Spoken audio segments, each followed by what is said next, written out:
bulay-bulayan ay napamagatang triumph in the face of trial. At ang kwento po na ating share ay tungkol kay Edward Payson. Ang pamagat po ay some are overcome by challenges while others are able to triumph over them. Si Edward Payson was such a person. He was born in 1783 in Rindge, New Hampshire, where his father was pastor. Payson matriculated at Harvard in 1800 and quickly distinguished himself among his peers. He graduated in 1803 and took charge of the newly formed Portland Academy in Portland, Maine. In his first year at the school, Payson was shaken by the death of a younger brother. He felt that God was somehow chastening him through his brother's death. He plunged into a year-long period of conviction of sin, desire for holiness, and grief over his shortcomings. He finally realized that despite his intellectual assent to the doctrine of justification by faith alone, he had been trying to earn merit with God through his own efforts. As a result, his 22nd birthday was a spiritual milestone in his life as he covenanted with God to give him his total allegiance. In 1806, he resigned his position at the academy and returned home to study for the ministry. In spite of his new spiritual direction, he still battled his emotions. Today, he would be diagnosed as having bipolar. One minute he was supremely happy, and the next moment he was in the depths of despair. In addition to his mood swings, Payson had physical problems. Throughout his life, he was afflicted with migraine headaches that often left him prostrate in pain for days at a time. In later years, insomnia afflicted him. A fall from a horse in 1807 dislocated his arm, leading eventually to its paralysis. In August 07, Payson was back in Portland preaching at the Second Congregational Church.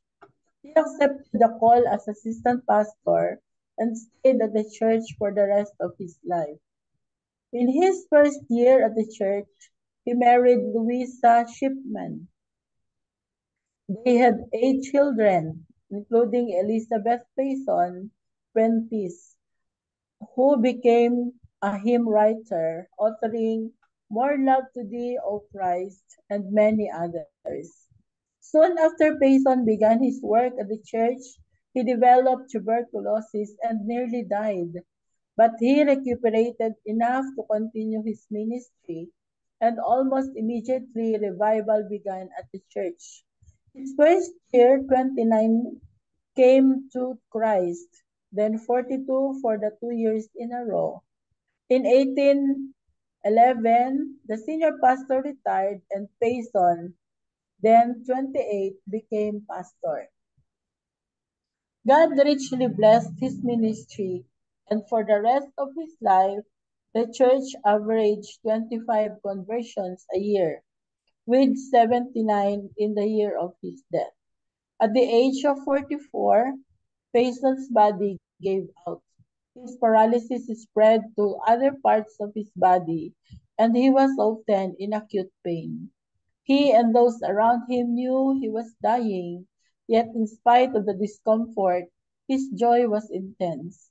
On September 19, 1827, a month before his death, he dictated a letter to his sister, and it says, Dear sister, were I to adopt a figurative language of Burian, I might date this letter from the land of Beulah, of which I have been for some weeks a happy inhabitant.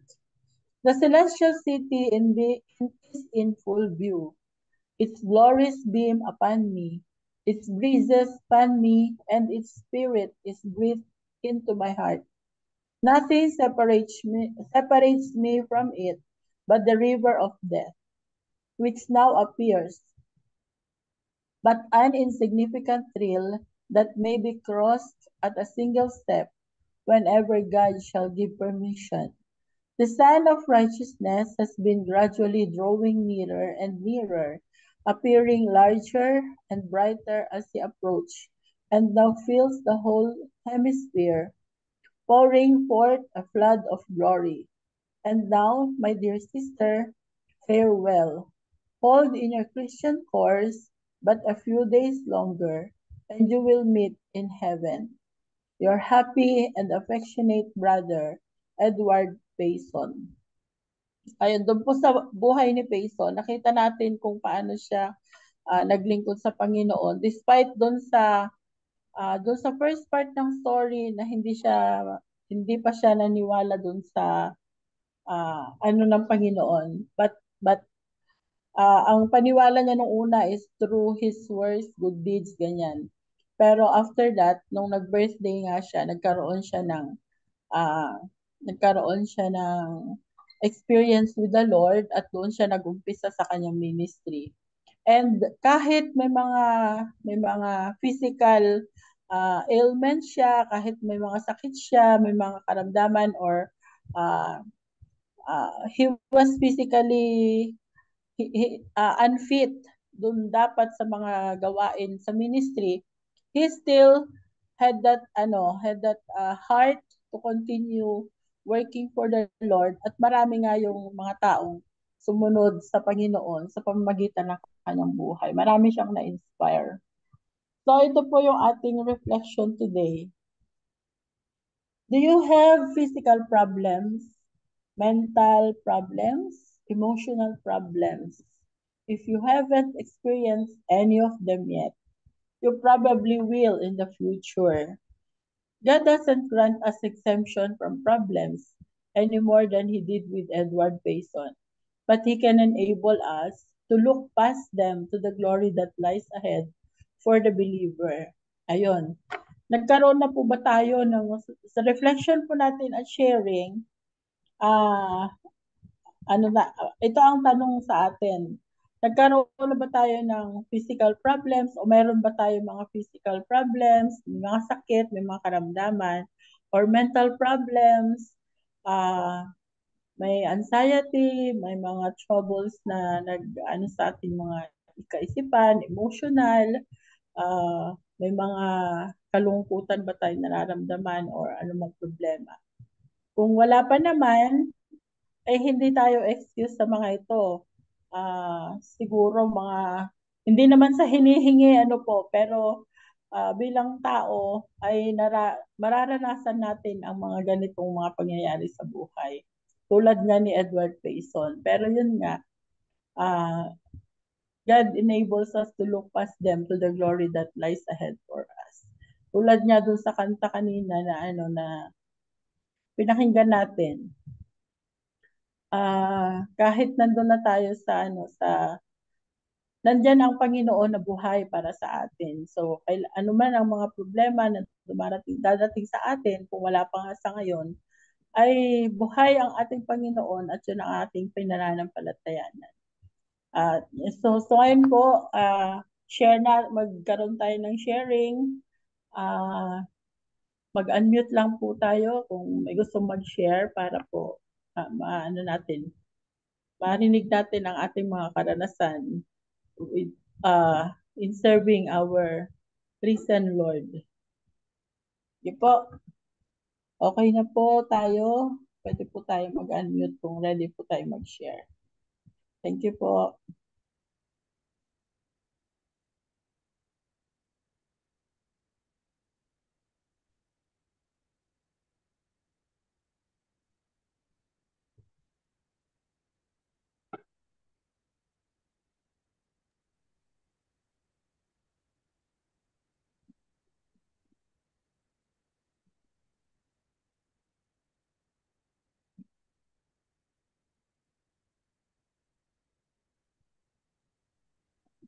Hello po. Yes Nagkape ba po. tayo? Sige po. Share po Hello, tayo. nandito kami. Ah, ako po ba? Ako? Do you have physical problems, mental problems, emotional problems? Yes. Kasi kahit na tayo ay heirs of God, we are not exempted from encountering such problems in our lives. Only that we are strengthened by His presence. We are inspired with His promise that He will never leave us, He will never abandon us. Kaya despite how huge such challenges that come our way, we we think it would be very huge, but in God's presence, with God's presence, naturally, we will be able to encounter them. We will be able to overcome them. Just like what is happening now with me. Uh, Alam nyo ako I am a retired teacher, retired Christian education teacher. I taught for 35 years, all right, as a Christian education teacher. And it's so unfortunate that with my eldest son, I have this problem with him that I cannot fathom how deep it is, no? But only God knows how I am suffering. But although this unfortunate in predicament of my son does not hinder me from continuously serving our Lord.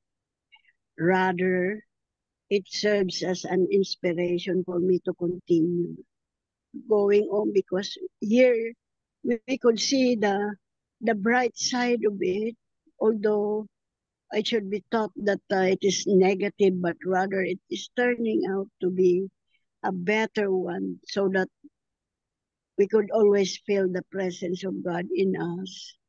Here, despite the problem that I have with him, I still entrusted everything to God, sabi ko. And I thank the Lord for this daybreak that we have, Daybreak International, Daybreak Global, to be my partner in praying to God that His presence in us should always manifest na despite all of this that are happening, a bigger percent of it should show in our lives that He is shining. Jesus is shining in our lives. Kaya yung mga problema na yun ay hindi ito makakatumba. Hindi ito magiging hadlang upang sa ganun ay patuloy tayong manampalataya sa Lord. Rather, it keeps us stronger enough so that we could wrestle with all of these problems that we are into. Kaya I thank the Lord that I am into with this Daybreak Global and Daybreak International, which serves as strength and inspiration to me to go on, strive more, no turning back, no turning back. So thank you so much. That with these emotional problems, with these personal problems that we have, family problems we have, we are suffering, but we can still smile, have a sweet smile because of the promise of God that He will never abandon us nor forsake us. Thank you. Thank you so much.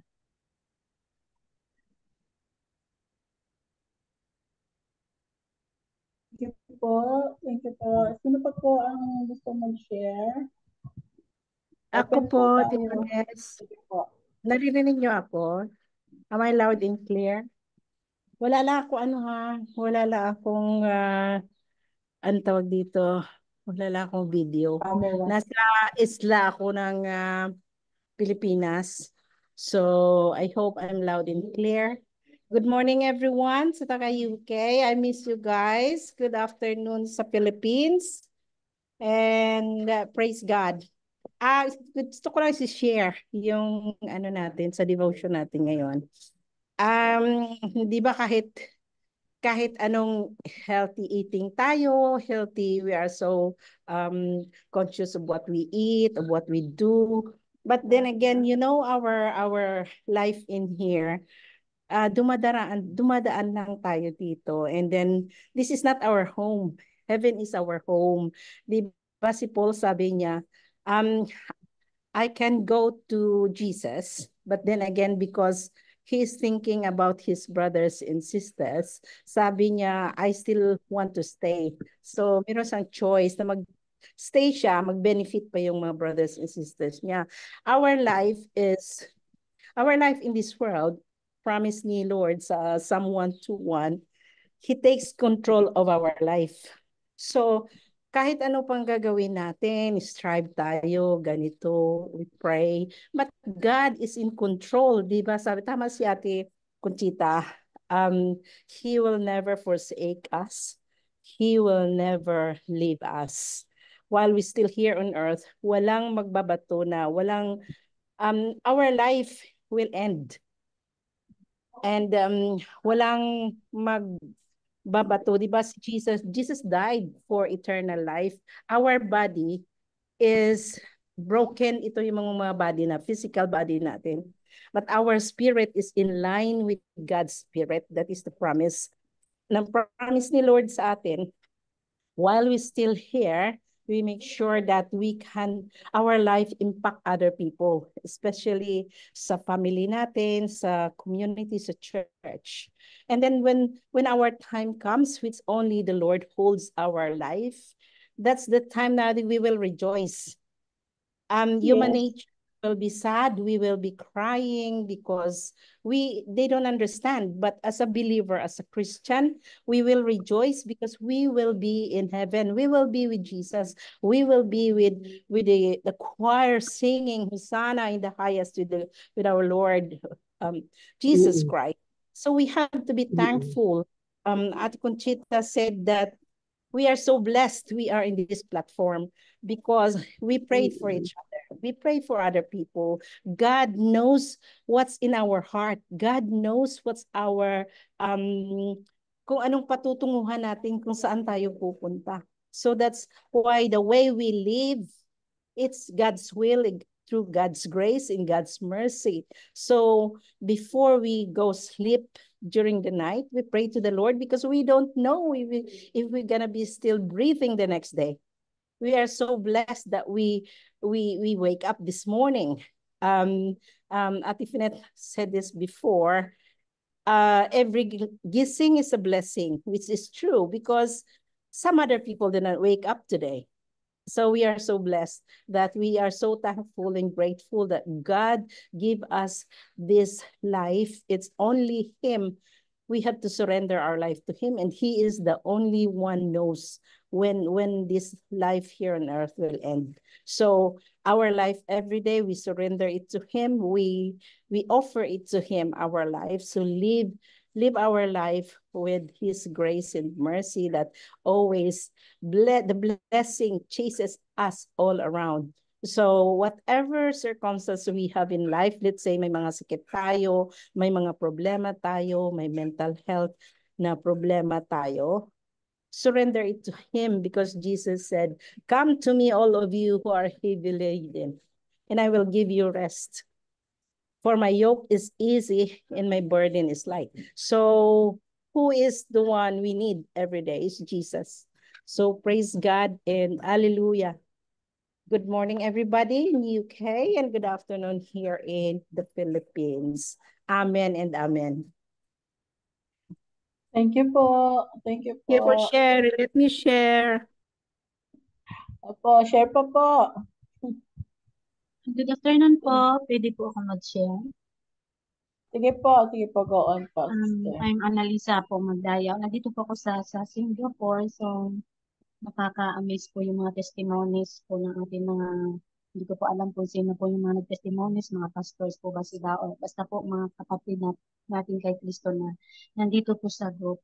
So, ang ating isi-share po sa inyo ay totoo nga po talaga na tunay nga po na ang ating Diyos ay makapangyarihan talaga.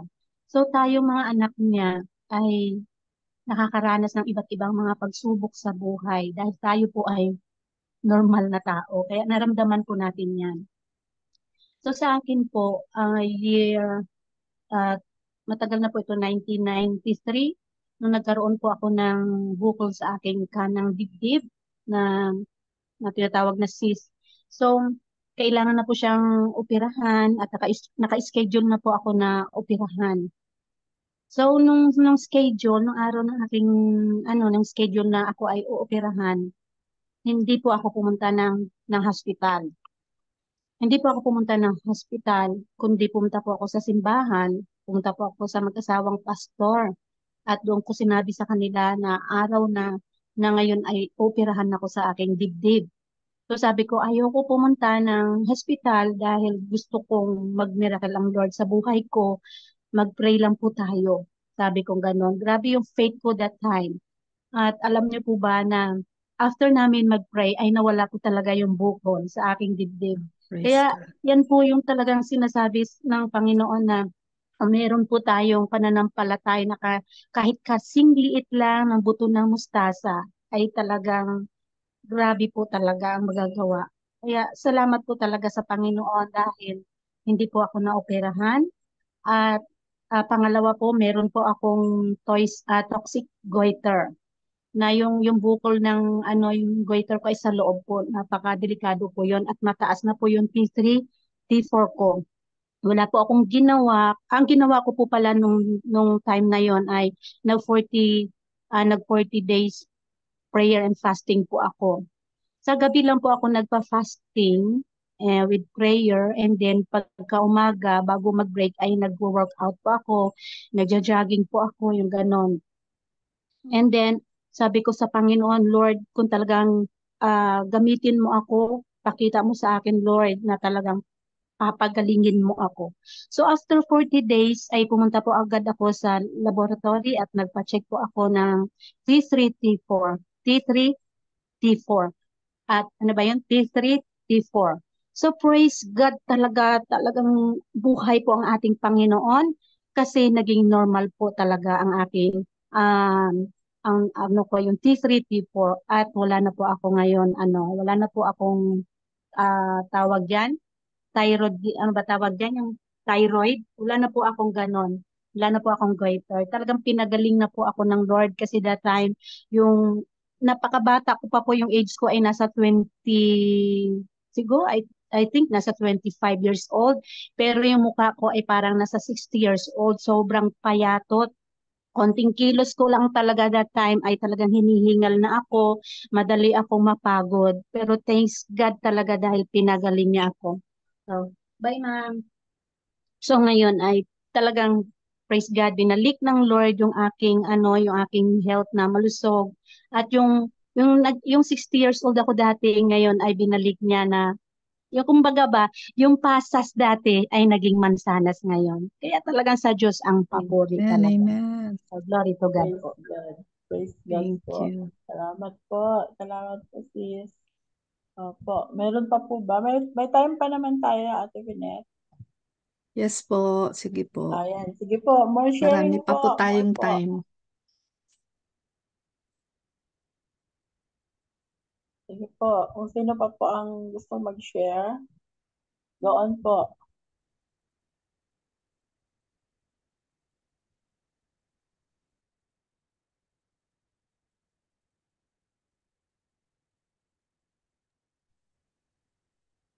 Mag-unmute lang po kung gusto pa natin mag-share po.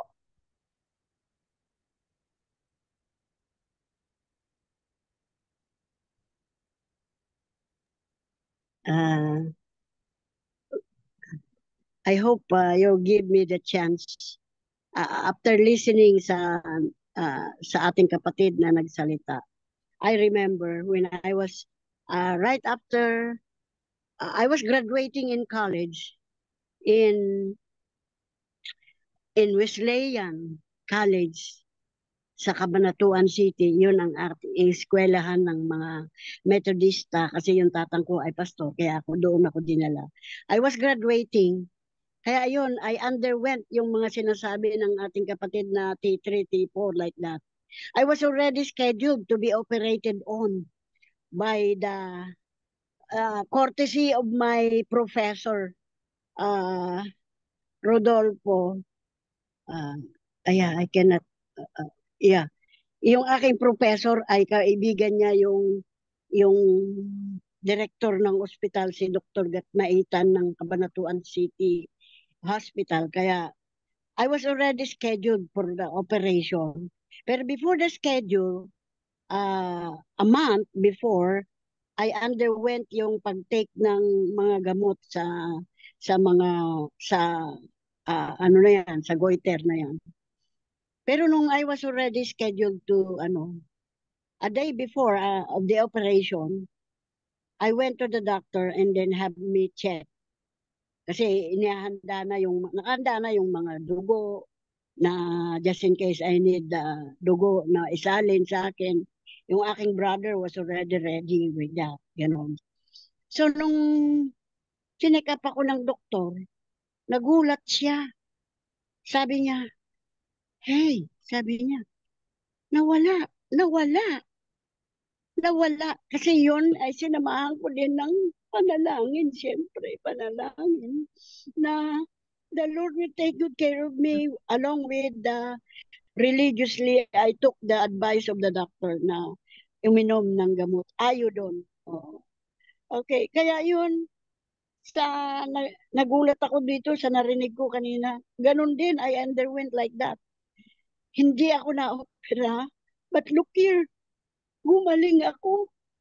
Wonderful really, dahil sabi nga ng doktor, malakas ka pala sa itaas, sabi niya. Siguro, sabi niya, malakas pala ikaw pala sa taas, sabi niya. Yung doktor ay hindi Methodist. Pero sabi niya, malakas ka pala sa taas. So, ibig sabihin, hallelujah, I praise God for that experience that was long time ago. And now I am turning 77. Ang sakit ko ngayon ay diabetes, kaya praise God. God will take good care of me still, having these medications for this. And hopefully, I could still continue serving Him. Thank you so much. Thank you. Maraming salamat po. Thank you. Po. Opo. Ayun. Meron pa po. Go po. Go on po.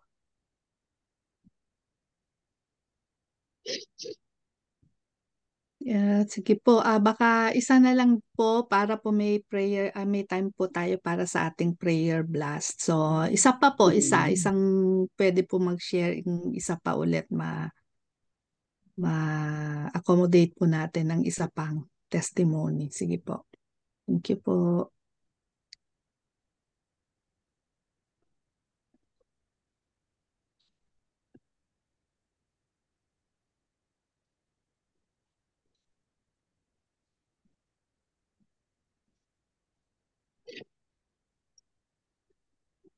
Okay.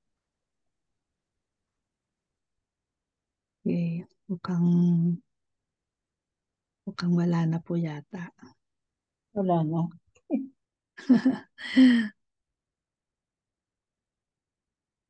Yan. Mukhang wala na po yata.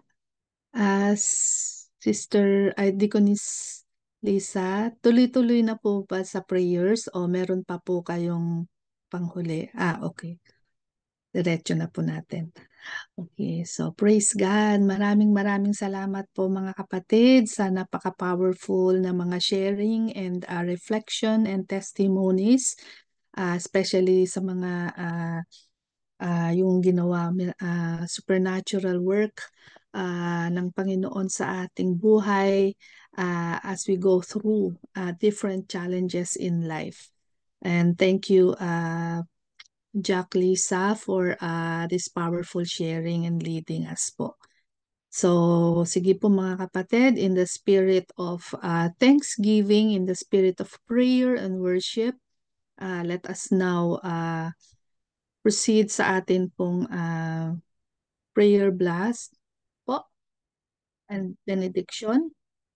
Opo, kay Pastor Rory na po. Okay. Sir Rory, Sige po, tayo po ay manalangin. thank you po. At Ate Finet, huwag na po Yes. niyo i-play po na natin po mamaya yung benediction. Mamaya, Okay after. po. Thank you. Thank you po. Diyos na makapangyarihan sa lahat, lubos kami nagpapasalamat sa iyong mga kahanga-hangang mga gawa sa mga buhay ng aming mga kapatid na ang kagalingan ay kanilang naramdaman at naranasan. Na ang kalakasan na nanggagaling sa iyo ang iyong ipinagkaloob dahil ikaw ang Diyos na tunay na nagbibigay ng lakas kagaya ng isang agila. Na katulad ng isang kabataan na hindi napapagod at hindi napaparang. Salamat Panginoon sa kagalingan sa bawat bansa. Na kayo Panginoon ang tunay na nagtatanggol at kayo Panginoon ang siyang nagsusurround ng iyong kapangyarihan, lalong-lalo na sa bansang Israel, sa aming bansang Pilipinas, at sa iba pang mga bansa. Ng bawat mga namumuno, ang aming dalangin, O Diyos, ang iyong pagkilos upang sila man, Panginoon, ay magkaroon ng takot pananampalataya sa iyo, O aming Diyos na buhay, Panginoong Kristo, sa pagkilos ng iyong banal na Espiritu Santo. Ganon din, Panginoon, salamat sapagkat kayo ang tunay na nagbibigay ng karunungan at may kontrol sa galaw ng media. Bagamat kuminsan ang kaaway may ginagawa, ngunit aming sinusuway na hindi siya mananagumpay. At pagkos ay magkakaroon ng tunay na pag-aaral at tunay na malayang kapahayagan sa pagsambang ganap at tunay sa iyo, lalong-lalo na sa bansang Dubai at sa ibang mga bansa na kung saan, O Diyos, ay tunay na sila ay nandoon sa napakailalim na lugar o nagtatago upang sumamba lamang para sa inyo, upang ipakita ang kanilang ganap na pananampalataya at pagtitiwala sa iyo na kayo ang Diyos na pag-asa, na kayo ang Diyos ng tunay na sasambahin at paglilingkuran. Salamat sa buhay po ni Ate Chaconesa Melissa na iyong ginamit upang may pahayag ang iyong buhay na salita. Pagpalain po niyo siya, pagpalain ang ministeryo na inatang mo sa kanyang balikat at sa St. John Methodist Church kasama ng buong miyembro, Panginoon. Dalangin namin ang iyong kapangyarihan at tunay na kapanatagan at kapayapaan na hindi mananagumpay ang anumang gawa ng kaaway o anumang scheme o anumang plano. Ang dalangin namin, O Diyos, sa bawat kasama namin dito sa Daybreak Global. Kayo, O Diyos, ang siyang kumilos. Kayo, O Diyos, ang siyang managumpay. Kayo, O Diyos, ang tunay na magwawagi sa bawat kaluluwa, sa bawat mga panalangin na aming nitutulog sa inyong dakilang pangalan. Kaya sa iyo ang papuri, sa iyo ang karangalan, sa tanging pangalan ni Jesus.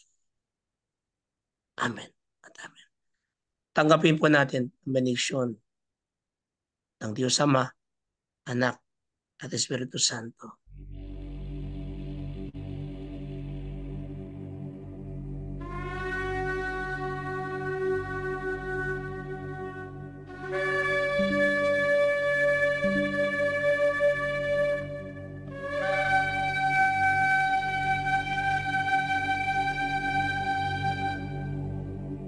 יברכך אדוני וישמרך, יאר אדוני פניו אליך ויחונקה. יישא אדוני פניו אליך וישם לך שלום. The Lord bless you and keep you. The Lord make his face shine upon you and be gracious to you. The Lord lift up his countenance upon you and give you peace. The peace of God, the shalom of God, the hope of God, our Creator, our Healer, is be upon us all, now and forever. And everyone declares, Amen and Amen. Amen. Amen. Amen. Praise